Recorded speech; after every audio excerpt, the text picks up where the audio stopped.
Bonjour Géraldine. Bonjour Fanny, bonjour. Salut Géraldine. Ça va? Super. Merci de nous recevoir dans ton atelier. C'est dans ton atelier ou c'est chez toi? C'est Ou les deux. Les deux. C'est les deux. Ouais. J'ai transformé une chambre de mes enfants en atelier. Maintenant qu'ils sont partis, je leur ai piqué la place. Et tu arrives à couper ta vie pro et perso? Tu fais les allers-retours, tu y retournes ou tu as des moments fixes où tu passes genre des demi-journées entières dans la pièce? J'adore en fait tout mélanger. J'avais un atelier jusqu'à l'année dernière. Et puis en fait, comme mes enfants sont partis, donc j'ai récupéré une chambre en ayant un peu peur de savoir comment ça allait se passer, effectivement, d'être tout le temps à la maison. Et j'adore l'idée de tout mélanger, d'avoir ma fille qui rentre, d'aller dans la cuisine, faire je sais pas quoi, et puis en même temps de surveiller mon four à céramique. Surveiller ton four à tarte tatin et ton four à céramique en même temps. C'est clair. Très pratique. Et donc, tu es à Lyon? Et je suis à Lyon, dans le centre de Lyon, ouais, dans le 6e. Donc, c'est vraiment un environnement très, très urbain. Ouais. D'accord. Et donc, tu travailles, toi, donc la céramique, et tu es donc une de nos nouvelles artistes à rejoindre l'équipe Willow pour cette belle fin d'année 2020. Ouais. L'apothéose de cette année, qui nous n'a pas apporté que du bon, mais ça, c'est du bon. Mais ouais. Voilà. Et donc, du coup, est-ce que tu peux nous parler un petit peu de ton travail, de ta technique Oui, déjà, qu'est-ce que c'est que je vais montrer moi, aux téléspectateurs tes sculptures, mais tu peux déjà nous parler du grès chamoté et comment et quel est ce matériau que tu utilises et comment tu le travailles. Alors, quand on parle de céramique, déjà, ça inclut 3 terres en fait. La céramique, ça peut être de la faïence, de la porcelaine ou du grès. Et moi, je travaille le grès parce que c'est une terre qui est ce qu'on appelle une terre haute température, donc on cuit à 1300 degrés et du coup qui est hyper robuste. Elle peut être résistante, elle peut rester dehors, enfin voilà.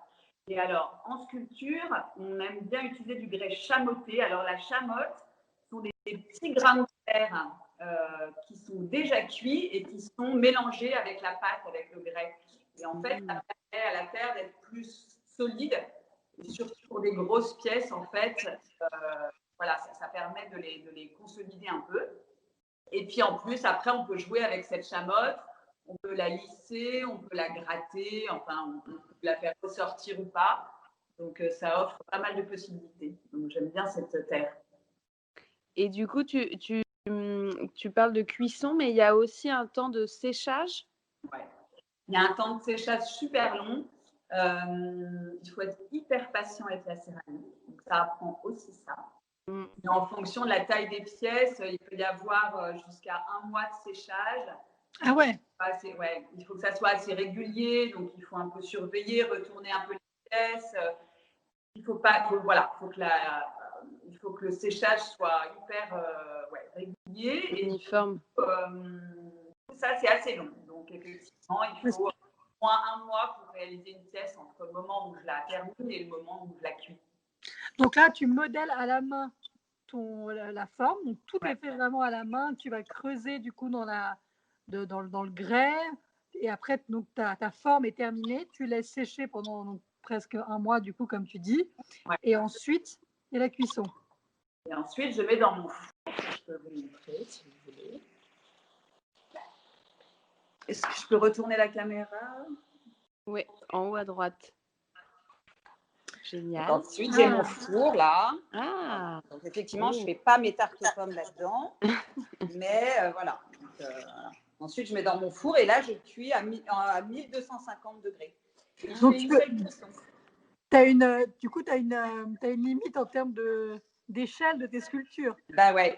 Pour l'instant, j'ai un four qui n'est pas très grand. Et du coup, effectivement, ça me limite un peu. Mais bon, c'est déjà très bien. C'est déjà pas mal, je pense qu'il fait c'est déjà de haut, donc on peut déjà bien s'amuser. C'est clair. Et tu disais que ça allait jusqu'à combien de degrés, tu disais? 1250. Et combien de temps ça cuit? Et ben en fait, ça cuit, ça monte presque en 12 heures et ça met plus de 12 heures à redescendre en température. Donc la cuisson elle-même, en fait, effectivement, ça dure plus de 24 heures. Et t'en mets plusieurs dans le four ou Ah oui. Ouais, on peut en mettre plusieurs. Ouais, on peut en mettre plusieurs. Je remplis mon four, j'essaye d'optimiser. Après, comme les pièces ne sont pas émaillées, parfois la céramique c'est émaillé, c'est le vernis qu'on voit par-dessus. Là, quand les pièces sont émaillées, elles ne peuvent pas toucher parce que ça colle à la cuisson. Mais là, effectivement, comme je n'utilise pas des mots, eh ben, je peux un peu entasser les pièces. Donc, je peux en mettre pas mal dans mon verre. Ah, d'accord. Tu peux même les poser les unes sur les autres. Ouais. D'accord. Ah, c'est pas mal ça. Et du coup, donc ta série là, c'est la série qu'on présente donc au pop-up et qui est disponible en ligne à partir d'aujourd'hui. Elle s'appelle tout. Alors, est-ce que Alors, je t'ai perdu. Pourquoi? perdu. Pourquoi? Ah, vous m'avez perdu. Excusez-moi, c'est bon. je suis de retour. Ça y est. Je disais qu'elle s'appelait toutes par des noms de villes. Ouais. Comment se fait? Oudil. Oudil. En fait, c'est effectivement assez urbain comme collection. C'est une série que j'ai faite pendant le premier confinement. Et c'est vrai que j'habite en ville et j'avais quand même besoin de sortir. Donc, je faisais mon petit tour de 1 km comme les hamsters, là, tous les jours. Et du coup, moi, je suis assez inspirée en général par l'architecture, le design, etc. Et donc, je me suis baladée dans la ville en levant le nez. Et c'est vrai que je pense que c'est ce qui m'a inspirée pour cette collection. C'est la pierre, le bâtiment, etc. Donc, en fait, l'idée, c'est comme si c'était un parpaing, en fait, je pense, de maisons ou d'immeubles. Et puis, dans lesquels j'essaye d'apporter un peu quand même de douceur avec ces trous et un peu de légèreté, en fait, dans ce côté très brut. Et du coup, alors pourquoi des noms de villes? Parce qu'effectivement, ça rappelle la ville et puis surtout, on a un petit peu envie de voyager en ce moment. C'est ça. Et voilà, c'est l'envie du moment, en fait. D'accord.